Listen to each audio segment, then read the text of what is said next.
Assalamualaikum warahmatullahi wabarakatuh. Halo Sobat Hijau. Nama saya Teman, saya dari Universitas Muhammadiyah Palembang. Saat ini saya lagi PKL atau magang. Baiklah, saya akan mempraktekkan cara memanen sayur pakcoy. Sebelum kita panen, siapkan dulu gunting dan opor. Yuk, kita panen.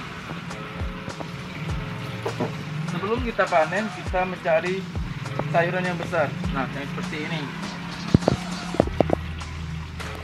Setelah dicabut, digunting-gunting dan tekan dalam popong.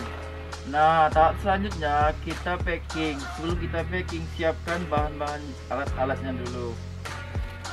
Kita siapkan kantong, timbangan. Nah, setelah itu kita timbang. Timbangannya 230 on.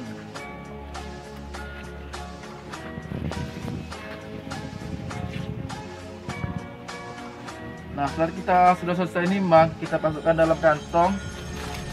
Cara memasukkan dalam kantongnya seperti ini, supaya tidak